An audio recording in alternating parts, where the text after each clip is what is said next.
Good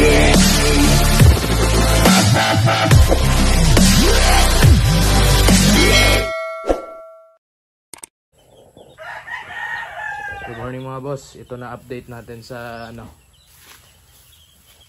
second batch ng national natin para national banded. Ito na yung 74 pieces lang to na last batch ko. Tapos 5 araw na sila dito. Ayan. So far okay naman. 5 araw sila. Inakyat ko na dito sa sa bundok. Dito ko muna nilagay sa nito. Sa gradas. Sinubukan na namin ngayon yung yung dami ng palay. Nung una yung ginamit namin yung rice hull. Tapos ito sinubukan namin ulit. Sinubukan ko naman yung yung sa pala din yung kakaan nila. Ayan, lakas kumain ng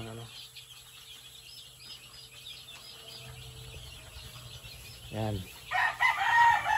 So far okay naman. Hindi pa ako nagbakuna kasi hinihintay ko pa yung mapipisa na huling itlog na incubate ko. Ayan, so far healthy naman sila.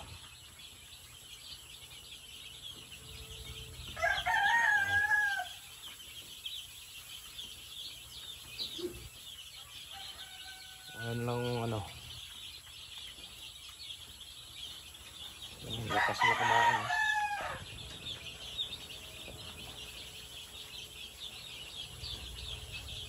Uminom ng tubig.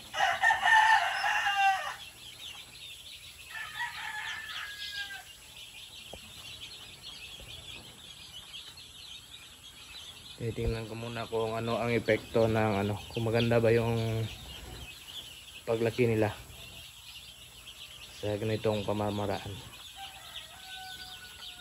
Ayan. Okay. Punta na ako doon sa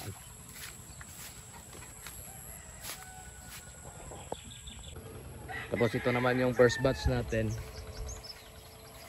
Ilagay natin dito sa taas. Ayan. Nandiyan lang sila nakagala.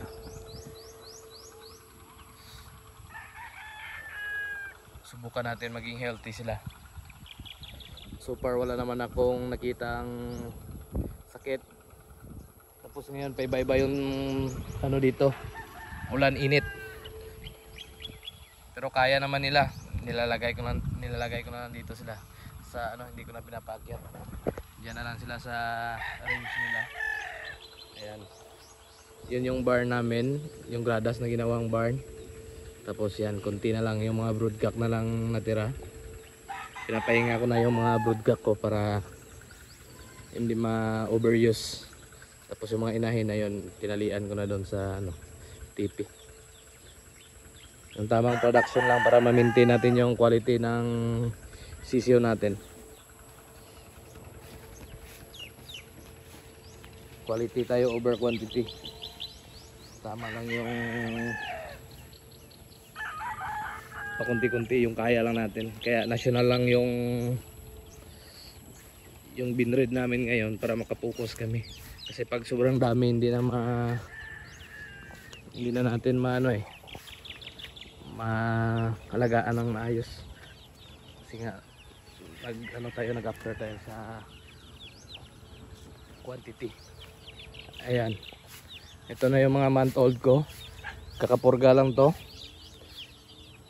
Yung paraan namin ng pagpurga, mga alas 4 ng hapon, kinuhaan na namin ng pagkain at saka tubig.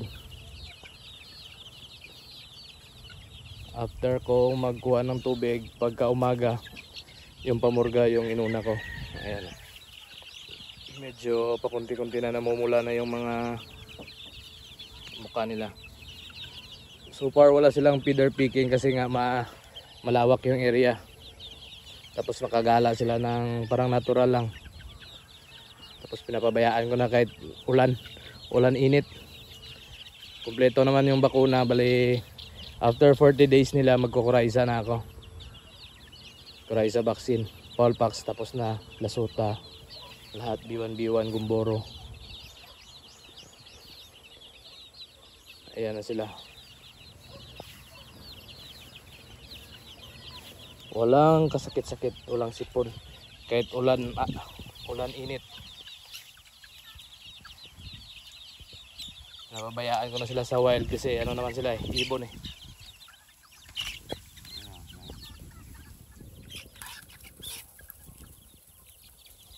Ayan na yung alpha nila oh, yung pumpkin. Ayan.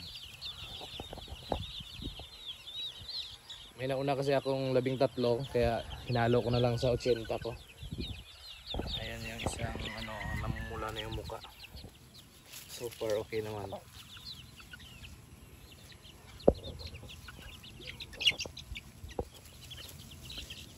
Minimintain natin na parang wild lang sila. Pinapabayaan lang natin. Dito paggabi, dito na lang sila naka ano tawag nito,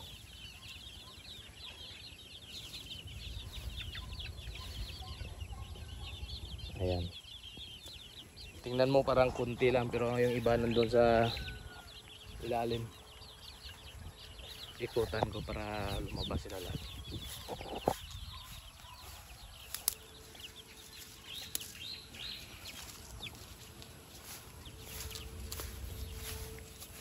Yung iba ayan, yan yung mga maliliit.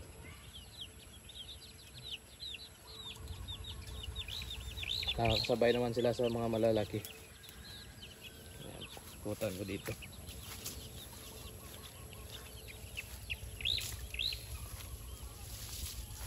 Nandito kasi sila sa ayan.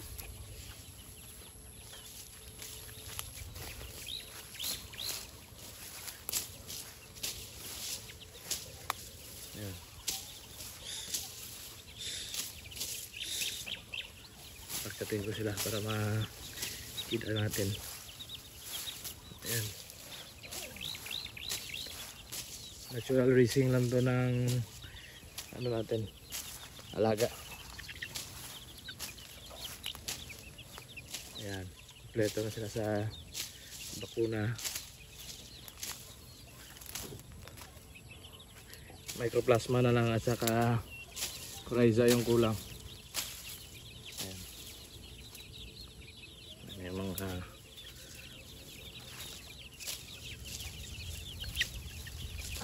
palalabasin natin.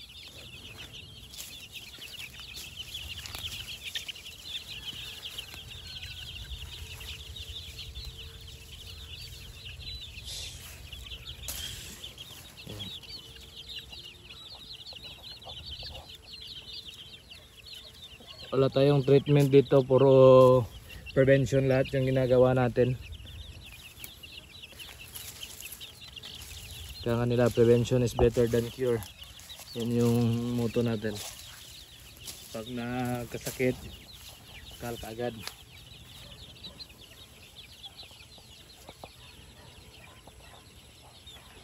Bigyan ng konting chance, isang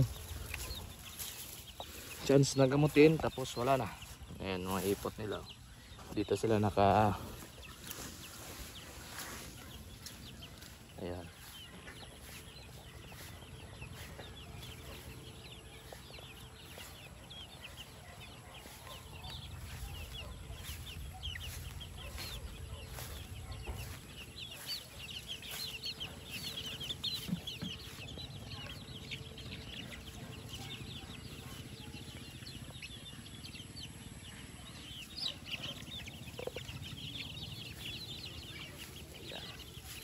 Super healthy.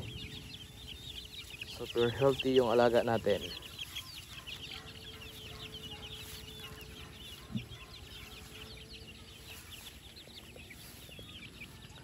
Ayan.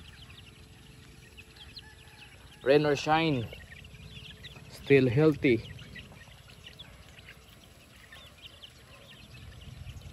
Wala na, hindi ko na nilagyan yung bahay. Ito na lang pipi na kahoy. Ito ginamit ko. Tapos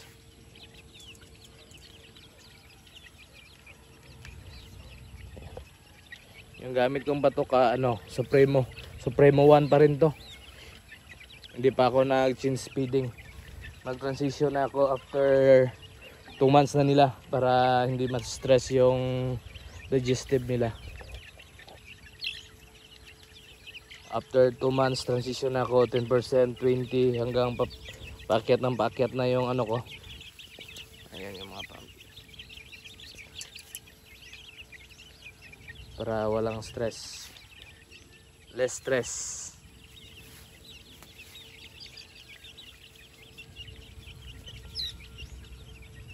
Ayan na, komportable sila sa area nila. Ayan, may matapang ng isa. So ayan na, naghari-harian. Ito si pumpkin sweater natin.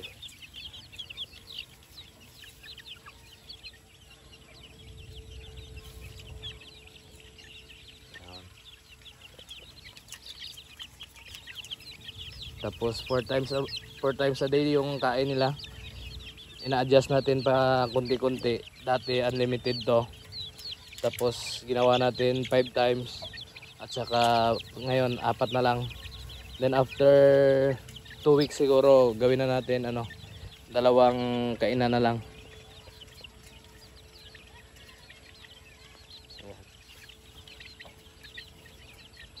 Wala, ang ganda ng pidiring nila dito.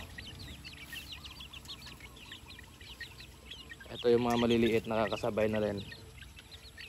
Isang linggo yung nila, yung difference sa edad.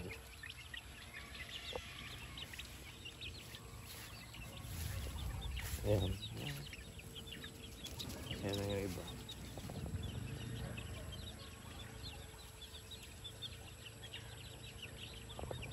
Ayan. So mga boss, maraming salamat. Hanggang dito na lang yung video ko ngayon. And thank you.